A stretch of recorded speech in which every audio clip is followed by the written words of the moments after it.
दोपहर के 1 बज चुके हैं। बात आज पाकिस्तान की करने जा रहे हैं। भारत ने पहले पाकिस्तान का गला सुखाया, अब डुबोने की तैयारी में है। कैसे?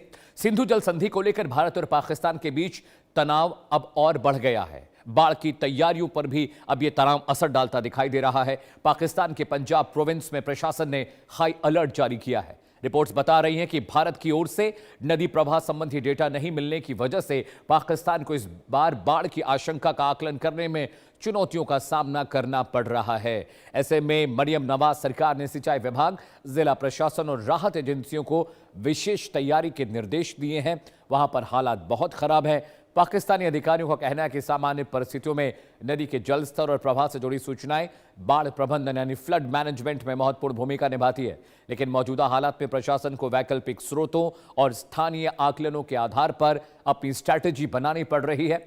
इसी वजह से संभावित बाढ़ प्रभावित इलाकों में निगरानी बढ़ा दी गई है और आपदा प्रबंधन एजेंसियों को अलर्ट मोड पर रखा गया है। दर्शकों, मैं आपको बताऊं, ऑपरेशन सिंदूर के बाद भारत सरकार ने जितने भी डेटा हैं वाटर फ्लो के, फ्लड मैनेजमेंट के, पाकिस्तान से शेयर करना बंद कर दिया है, जिसकी वजह से पाकिस्तान को मुश्किलों का सामना करना पड़ रहा है। पंजाब सरकार यानी पंजाब प्रोविंस ने नदियों किनारे बसे इलाकों, तटबंधों और संवेदनशील जिलों में तैयारियां तेज कर दी हैं। ड्रोन से निगरानी की जा रही है। रेस्क्यू ऑपरेशन की तैयारियां हैं। नावों और राहत संसाधनों की तैयारी पर भी जोर दिया जा रहा है। उधर पाकिस्तान का राष्ट्रीय आपदा प्रबंधन जो प्राधिकरण है यानी एनडीएमए भी लगातार मॉनसून की स्थिति को रिपोर्ट कर रहा है, डिटेल साझा कर रहा है। राजनीतिक स्तर पर यानी पॉलिटिकल लेवल पर भी इस मुद्दे को भारत के जरिए सिंधु जल संधि को स्थगित करने के फैसले से जोड़कर देखा जा रहा है। पाकिस्तान में ये चिंता बढ़ रही है कि अगर बारिश और अचानक जल प्रवाह बढ़ा यानी वाटर फ्लो बढ़ा तो वक्त रहते सटीक पूर्वानुमान लगाना मुश्किल हो सकता है। ऐसे में इस बार मॉनसून सिर्फ मौसम नहीं बल्कि रणनीतिक और राजनीतिक चुनौतियां भी बन गया है। इसी मुद्दे पर चर्चा करेंगे। खास पैनल मेरे साथ जुड़ेगा, लेकिन सबसे पहले क्यों फ्लड डेटा नहीं मिलने की वजह से पाकिस्तान परेशान है, खबर क्या है पूरी वो मैं आपको बताता हूं। दर्शकों, सिंधु जल संधि पर तनाव का एक नया असर देखने को मिल रहा है। हमने ये वाटर ट्रीटी कैंसिल कर दी है भारत की ओर से, जिसकी वजह से हो क्या रहा है, सिंधु जल संधि पर तनाव की वजह से जो डेटा है, जी हां, जो भारत से डेटा फ्लो जाता था, वाटर फ्लो का जो डेटा जाता था वो हमने देना बंद कर दिया। पाकिस्तान में बाढ़ को लेकर अब चिंता बहुत ज्यादा बढ़ गई है। उन्हें पता ही नहीं कितना पानी उनकी नदियों में पहुंच रहा है, आ रहा है, और इस वजह से वो वाटर मैनेजमेंट करने में मुश्किल आ रही है।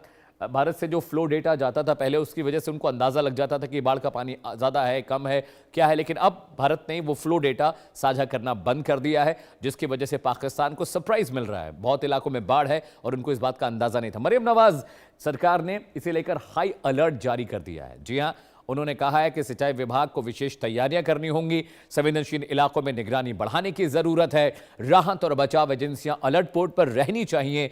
मॉनसून पाकिस्तान के लिए अब नई चुनौती बनता जा रहा है, क्योंकि दर्शकों, उनको पता ही नहीं कि उनके इलाके में, उनके प्रोविंसेस में कितना पानी जा रहा है। पहले हमने पानी बंद किया, अब हम उनको पानी से परेशान कर रहे हैं। यही होता है जब कोई देश आतंकवाद को पालता पोसता और बड़ा करता है। आगे बढ़ते हैं। भारत की टेढ़ी नजर से पाकिस्तान में हाई अलर्ट कैसे आ गया दर्शकों, अब जरा वो समझिएगा। जो इंडस वाटर ट्रीटी है उसको कैंसिल करने से किस तरह से पाकिस्तान परेशान है। जी हां, पाकिस्तान में फिलहाल हाई अलर्ट जारी किया गया है। अलग अलग खित्तों में, अलग अलग इलाकों में कहा गया है कि जो कोस्टल इलाके हैं वहां से जो आबादी है वो दूर हो जाए, क्योंकि अचानक पानी का फ्लो बढ़ सकता है। बारिश लगातार हो रही है। पंजाब सरकार ने हाई अलर्ट श्रेणी में तैयारी शुरू कर दी है। पंजाब यानी पाकिस्तान का पंजाब प्रोविंस जिसकी हम बात कर रहे हैं, वहां पर हाई अलर्ट मोड में रहने के लिए कह दिया गया है। भारत से जो नदियों का प्रवाह है उसका data, water flow data Pakistan से हम साझा नहीं कर रहे हैं, जिसकी वजह से उसको यह परेशानी हो रही है। जी हां, पाकिस्तान ये दावा कर रहा है कि हमें कोई जानकारी नहीं कि भारत की जानिब से कितना पानी पाकिस्तान की तरफ आ रहा है। एनडीएमए लगातार मॉनसून सिचुएशन को रिपोर्ट कर रहा है और लोगों से कह रहा है कि रिपोर्ट पढ़िए, उसको बार बार स्टडी करिए, और जितने भी प्रभावित लोग हैं उनसे कहा गया है कि एनडीएमए जो भी बात कह रहा है उसके हिसाब से डिप्लॉयमेंट करिए, उसके हिसाब से अपने आप को विस्थापित करते रहिए। बाढ़ संभावित क्षेत्रों की विशेष निगरानी ड्रोन के जरिए की जा रही है। रेस्क्यू संसाधनों की तैनाती भी बढ़ा दी गई है, क्योंकि उनको लगता है कि अगर अचानक पानी बढ़ा, अगर अचानक बाढ़ की सिचुएशन आती है तो कम से कम लोगों को रेस्क्यू करना इज वेरी क्रूशियल। जी हाँ, पंजाब जो प्रोविंस है वहां पर भी अग्रिम तैयारियां बहुत तेजी से कर दी गई हैं। केंद्र और प्रांतों में समन्वय पर जोर देने की बात कही गई है। मॉनसून जोखिम से निपटने के लिए इमरजेंसी पाकिस्तान ने लागू की है। अगले ग्राफिक्स पर आते हैं दर्शकों। देखिए, यही होता है जब आप आतंकवाद के साथ कंधे से कंधा मिला के चलते हैं तो आपको ऐसी सजा मिलती है। इंडस वाटर ट्रीटी क्या है? व्हाट इज दिस ट्रीटी जिसकी वजह से पाकिस्तान इतना बिलबिला रहा है, वो आपको बता देते हैं। देखिए, 19 सितंबर 1960 को भारत और पाकिस्तान के बीच एक जल समझौता हुआ। इसी को इंडस वाटर ट्रीटी कहते हैं। विश्व बैंक की मीडिएशन में यह करार हुआ था, जिसमें तय हुआ कि 6 नदियों का जो पानी है उसका बंटवारा हुआ। समझौता हुआ कि पूर्वी नदियां जो हैं यानी रावी, ब्यास, सतलुज का पानी भारत के हिस्से रहेगा और western part of the world जो था इंडिया का, वहां पर बोले कि सिंधु, झेलम और चिनाब का जो पानी है वो पाकिस्तान के खित्ते में जाएगा। ये एक समझौता था। सिंधु बेसिन के अधिकांश जल का अधिकार भारत को पश्चिमी नदियों पर सीमित उपयोग की अनुमति देता है। दुनिया के सबसे लंबे समय तक चले जल समझौतों में यह शामिल है इंडस वाटर ट्रीटी, जो भारत पाकिस्तान के बीच 60 के दशक में हुई थी, लेकिन अब भारत ने इस इंडस ट्रीटी को कैंसिल कर दिया, रद्द कर दिया है। वो इसको नहीं मानते। अगले ग्राफिक्स पर आते हैं। इंडस वाटर ट्रीटी निलंबित कर दी गई। क्यों निलंबित कर दी गई? ये समझौता क्यों बंद कर दिया गया, खत्म कर दिया गया, वो बताते हैं। अप्रैल 2025 के पहलगाम आतंकवादी हमले के बाद भारत सरकार ने यह बड़ा फैसला लिया। भारत ने सिंधु जल संधि को अबेंस यानी स्थगित घोषित करते हुए कहा, आतंकवाद और बातचीत एक साथ नहीं चल सकते एक ही टेबल पे। कई द्विपक्षीय कदमों के साथ जल समझौते पर भी असर पड़ा। पाकिस्तान ने बहुत कोशिश की इसको इंटरनेशनल एजेंडा बनाने की, लेकिन किसी ने इसको तवज्जो नहीं दी। जी, अंतर्राष्ट्रीय मंचों तक पाकिस्तान इस जल बंटवारे की नई बहस को लेकर पहुंचा, लेकिन वहां से कुछ नहीं मिला। भारत ने सुरक्षा चिंताओं को एक बड़ी वजह बनाया इस वाटर ट्रीटी को कैंसिल करने के लिए। जी हाँ, आगे बढ़ते हैं। आपको मैं बता दूं, इंडस वाटर ट्रीटी की वजह से क्या क्या चीज़ें प्रॉब्लम हुई हैं। पहले हमने जब पानी की सप्लाई वहाँ पर कम की तो बहुत सारे इलाकों में वहाँ सूखा पड़ गया, जिससे पाकिस्तान की जो किसान थे, पाकिस्तान की जो वहाँ पे हार्वेस्ट था, वो ख़राब हो गया, बर्बाद हो गया। और उसके बाद पाकिस्तान की ओर से बार बार इंटरनेशनल मंच पर जाकर इस मुद्दे को उठाने की कोशिश की गई। एक बहुत बड़ा सेमिनार भी वहाँ पर हुआ पाकिस्तान में, जिसमें पाकिस्तान के नेताओं ने भारत को धमकी दी कि हम मिसाइल चला देंगे, रॉकेट चला देंगे, खून बहा देंगे नदियों में। इन तमाम चीज़ों के बावजूद भारत अपने फैसले पर अडिग रहा। भारत ने इस फैसले को बदला नहीं। और इसके अलावा World Bank, America, China, Russia, हर मुल्क से पाकिस्तान ने इस बाबत शिकायत की, लेकिन किसी ने भी भारत के इंटरनल सिक्योरिटी मैटर्स पर बोलने से मना कर दिया। उसके बाद लगातार पाकिस्तान ने इसको एजेंडा बनाने की भी कोशिश की, लेकिन वो एजेंडा बन नहीं पाया। भारत ने दो टूक साफ कह दिया कि अगर आतंकवाद को पराश्रय देंगे, आतंकवाद को फंड करेंगे, आतंकवादियों को ट्रेनिंग देंगे, भारत के खिलाफ साजिशें रची जाएंगी, तो भारत इंडस वाटर ट्रीटी को रद्द करता रहेगा। ऐसे ही ये मियाद बढ़ती रहेगी। और ऑपरेशन सिंदूर पार्ट 1 अभी हुआ है। हम आगे भी अगर हालात अच्छे नहीं होते हैं तो भारत पाकिस्तान के साथ किसी भी तरह की बातचीत के लिए, करार के लिए तैयार नहीं होगा। हैदर हयात खान पाकिस्तानी जर्नलिस्ट हैं, he has joined us from Pakistan. बहुत बहुत स्वागत है हैदर साहब आपका। अभी खबर ये आ रही है कि हमने वाटर फ्लो डेटा शेयर नहीं किया है, उसकी वजह से थोड़ी दिक्कत पाकिस्तान के कुछ इलाकों में हुई है कि फ्लड की सिचुएशन बन रही है। और वहाँ से ये खबरें भी आई हैं कि एनडीएमए को और बाकी जो मैनेजमेंट, आपदा प्रबंधन की जो टीमें हैं, उनको अलर्ट पर रहने के लिए कहा गया है। ड्रोन से भी निगरानी आप सब कर रहे हैं कि जो कोस्टल इलाके हैं नदियों के, वहाँ पर अगर पानी अचानक बढ़ता है तो लोगों को डिप्लॉय किया जाए, लोगों को शिफ्ट किया जाए। इसकी नौबत तो आनी ही नहीं थी हैदर साहब, ये चीज़ तो नहीं होनी चाहिए थी। जी अमित, मैं ऑडिबल हूँ? मुझे सुन पा रहे हैं? I can hear you, Haider साहब, I can hear you. Yes. Okay Amit, पहली बात तो ये कि मैं इस वक्त चूंकि ट्रैवल कर रहा हूँ, आई एम सॉरी, मैं आपका सवाल पूरी तरह सुन नहीं सका, लेकिन जो मैंने अंडरस्टैंड किया आपके सवाल को, इस पे कोई शक नहीं है कि भारत ने जो आबी दहशतगर्दी का सिलसिला शुरू किया है, और आप लोगों ने पानी के हवाले से जो डेटा जो शेयर नहीं किया पाकिस्तान के साथ, वो कि ये आप लोग खुद जानते हैं कि इंतहाई घटिया हरकत है भारत की हुकूमत की। आप लोगों को इस तरह की हरकतें नहीं करनी चाहिए। इससे इंसानी जानों का मामला है, वो इससे मुतासर हो सकती हैं। गुज़श्ता साल पाकिस्तान में जो है वो बहुत ज्यादा फ्लड्स आए, और अगर अभी भी आप इसी तरह की सिचुएशन को कंटिन्यू करते हैं तो यकीनी तौर पर दोबारा यहाँ पर फ्लड की सिचुएशन जो है वो हो सकती है। लेकिन मैं समझता हूँ कि अब इंटरनेशनली जिस तरीके से दुनिया ने ये सारा मामला देखा है, और आपने जिस तरह अपने इंट्रो के अंदर बताया कि किसी ने भी ये नहीं कहा भारत को कि आप पाकिस्तान के साथ जो है वो चीजों को नॉर्मलाइज करें, ऐसा हरगिज नहीं है। वर्ल्ड बैंक की बात हो, वर्ल्ड बैंक ने कहा कि भारत ने ये जो इक़दाम उठाया है ये अनलॉफुल है। आप यूनाइटेड नेशंस के एक्सपर्ट्स की रिपोर्ट देख लें, वो ये रिपोर्ट ये कहती है कि भारत जो ये हरकत की है भारत ने यूनिलैटरली, ये भारत को इसकी हरगिज इजाजत भी नहीं दी जा सकती, और ये भारत का इकदाम भी गैर कानूनी है। सिमिलरली आप जो है वो परमानेंट कोर्ट ऑफ आर्बिट्रेशन की जो रूलिंग है वो देख लें, वो भी यही कहती है कि भारत की ये हरकत गैर कानूनी है और भारत जो है उसको पाकिस्तान के साथ हर तरह का डाटा जो है वो शेयर करना चाहिए। इनफैक्ट अगर कोई भारत इंफ्रास्ट्रक्चर बनाने की प्लानिंग भी कर रहे हैं, उस इंफ्रास्ट्रक्चर के हवाले से भी भारत को पाकिस्तान को इनिशियल फेज से लूप में लेना होगा। तो ये ऐसा नहीं है कि इंटरनेशनली आप लोगों ने ये सब कुछ किया तो सारी दुनिया ने कहा कि वेरी गुड इंडिया, आप लोग ठीक कर रहे हैं, पाकिस्तान के साथ आपको ऐसा करना चाहिए। सबने भारत को थू थू किया, सबने भारत को गलत कहा और सबने भारत को कहा कि ये वो चीज है जिससे 25 करोड़ लोगों की जिंदगियों का मामला है, तो इसमें ये चीजें अफेक्ट होंगी, तो आपको उनके साथ चीजें शेयर करनी है, पहली बात। दूसरा देखें, हम लोगों ने अगर ये बात की है कि हम इसके ऊपर स्ट्रिक्ट एक्शन लेंगे, तो ये सिर्फ बातें नहीं है अमित, बिल्कुल लिया जाएगा स्ट्रिक्ट एक्शन। और क्यों ना हम लें, हमारे पास इसकी जस्टिफाइड रीजंस हैं। हमारी जिंदगियों का मामला है, पानी हमारी लाइफलाइन है। अगर हमारी लाइफलाइन के ऊपर जो है वो इस तरीके से भारत इस तरह की हरकतें करेगा, तो हम डेफिनेटली उसके ऊपर जो है वो हमारा हक भी बनता है और ठीक हम है। करेंगे हैदर भी, साहब और मेरे उसमें साथ दुनिया के कमांडर सामने हमारा भूषण case दीवान साहब establish जुड़ करें। गए हैं, पूर्व भारतीय नौसेना के अधिकारी हैं। जय हिंद सर, बहुत बहुत स्वागत है।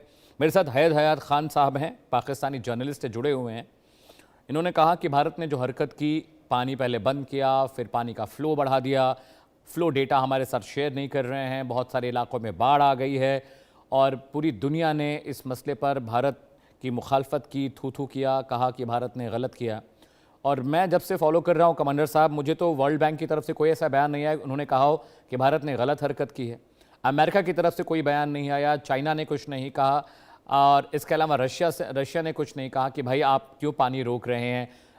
अमेरिका के बहुत सारे संस्थान जो ह्यूमन राइट्स की बात करते हैं, उन्होंने भी इस बारे में कोई बात नहीं की। हैदर साहब ने कहा कि आपको डेटा शेयर करना चाहिए वाटर फ्लो का, तो मेरे मन में ये बात है कि आपको भी आतंकवादियों का डेटा शेयर करना चाहिए, कितने आतंकवादियों को पाल रहे हैं, पोस रहे हैं, दहशतगर्दी फैलाने के लिए आईएसआई उन्हें ट्रेनिंग दे रही है। और पीओके जो पाक ऑक्युपाइड कश्मीर है, वहाँ पर जो लॉन्चिंग पैड्स चल रहे हैं, उनकी डिटेल भी दरियाफ्त मिल जाती चीज़ें। तो हम शायद पानी का डेटा, कि हम तो बहुत सारी चीज़ें पाकिस्तान को देने के लिए तैयार हैं, हम तो पड़ोसी हैं कमांडर साहब, लेकिन आतंकवाद और बातचीत साथ साथ नहीं चल सकते। प्रधानमंत्री नरेंद्र मोदी ने कहा इट्स नॉट पॉसिबल।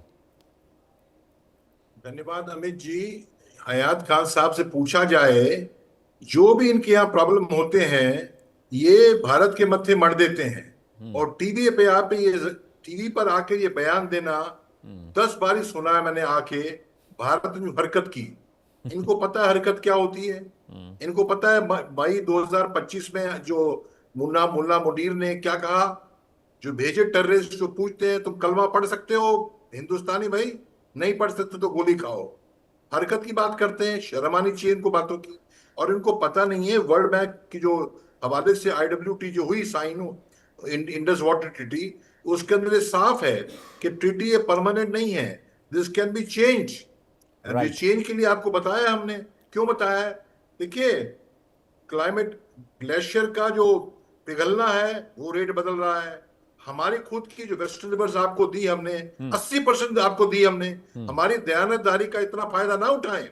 आप हमसे कितने छोटे देश हैं, 80% आपको दी, वो दयानतदारी का आपको आदत पड़ गई। आपने कोई प्लान ही नहीं की अपनी फ्लडिंग की, कोई फ्लड बराजेस की, डैम्स की, कैनाल्स की, उसके भी पैसे हमने आपको दिए। तो आपको आदत पड़ गई है फ्री में रहने की और आप ब्लेम हम कर रहे हैं। और अभी क्यों ब्लेम कर रहे हैं? 2 कारण। एक तो पीओके में हवाले में जो लफड़ा हो रहा है, इतना गड़बड़ी हो रही है, गोलियां चला रहे हैं आप आवाम पे। क्योंकि देखिए एक कहावत है, if the only tool you know is hammer, everything in life is a nail, ठोक दो। तो फौजी हुकूमत डेमोक्रेसी है नहीं तो कुछ काम करते हैं, वो तो गोलियां चला रहे हैं। बलूचिस्तान भी टूटने कगार पे आ रहा है और हर चीज ब्लेम आप करते हैं, हमारे ऊपर ब्लेम भी कर रहे हैं, ऊपर से चाहते हैं हम कोऑपरेट भी करें, टेररिज्म भी करते हैं। जो आपने बोला हमें डेटाबेस दें, ऊपर से आप आके टीवी चैनल हमारे चैनल पे आगे हरकत की हम करेंगे, हम खून वहां बहाएंगे। भाई देखते हैं क्या करते हैं आप। 71 की लड़ाई में हम लड़े हैं, आपको 2 टुकड़ों में बांटा है, आप उसकी तैयारी फिर से कर रहे हैं अपनी अकड़ में, अपने गुमान में। 71 से बाहर नहीं निकल रहे, आप लोग भूल गए। 71 के बाहर निकलोगे, दोबारा 71 में आओगे, 2019 को दोबारा आओगे 71 में, बाहर आ जाए, आएंगे आप आपके आएंगे। बांग्लादेश बना है, अभी पाकिस्तान में आएंगे, यहाँ भी बनेगा, चिंता न करें आप। रुके गुज़िश्ता साल 4 घंटों में आप लोग घुटनों पर थे, आज आप लोगों की औकात ये नहीं है। हैदर साहब, ये कहानी तो झूठ है। दिस इज फेक तुरंत नैरेटिव। चटा दिया आपने फौजी चुनाने आपको डेमोक्रेसी दबा के बैठे, आप चुप रहिए, बात करने दीजिए। आपको चूरन चटा दिया है फौजी हुक्मरानों ने और आपको भेज दिया यहाँ बोलने के लिए। अब रुक जाए। कोई दिमागी संतुलन बिगड़ चुका है, ये अब बहकी बहकी बातें कर रहे हैं। आप लोग अपनी आज की हैसियत और औकात देखिए। शर्म करो, शर्म करो। बेहया, तुम्हारा नाम हयात खान है तो बेहया आदमी हो। शर्म करो, ये बातें मत करो, शर्म करो। तुम्हारा यही काम है, तुम्हें बोलने को कुछ नहीं है, पर्सनल अटैक करते हो। शर्म करते हो, शर्म करो। हयात तुम्हारा नाम है, बेहया आदमी हो, पर्सनल कमेंट डाल रहे हो, ये बात पर्सनल बातें कर रहे हो। तुम उसी तरह पहुंचे हुए, मार खाने की कगार पे आए हुए हो, टूटने की कगार में आए हुए हो, तुम्हें पता नहीं है। शर्म हया रखो, नाम हयात है तुम्हारा और व्यवहार करते हो बेहयाई का व्यवहार करते हो, हरकत की है। अरे क्या तुम बोल रहे हो? भाड़े के टट्टू हो, पैसा तुमको दिया है, बोल रहे हो आके तुम यहाँ बातें कर रहे हो। सच्चाई तुमने देखनी नहीं, बड़ा बड़ा मुंह खोलना है तुमने अपना संभालो। तुमने कोई कैनाल बनाई है, कोई डैम बनाई है? भारत की खैरात पे कब तक जियोगे तुम? अरे भारत की खैरात पे कब तक जिएगे तुम? भारत की खैरात पे कब तक जियोगे? ऊपर टेररिज्म चलाओगे, मार खाओगे हर तरफ से, समझिए आप। इकहत्तर से निकले नहीं है, निकले हैं तुम्हारे वेस्ट पाकिस्तान में। अभी वेस्ट पाकिस्तान में तुम्हारी तबाही होगी, तुम्हें समझना नहीं है। तुमको पैसे दे दिए फौजी हुक्मरान ने, आके बातें करो, ये तुम्हारा काम है। बातें करते हो बस और कुछ नहीं। जो चूरन चटा दिया आपको, पीओके में देख रहे हैं क्या हो रहा है, बलूचिस्तान में क्या हो रहा है, केपीके में क्या हो रहा है। हैदर हयात साहब, बातें हैदर हयात साहब।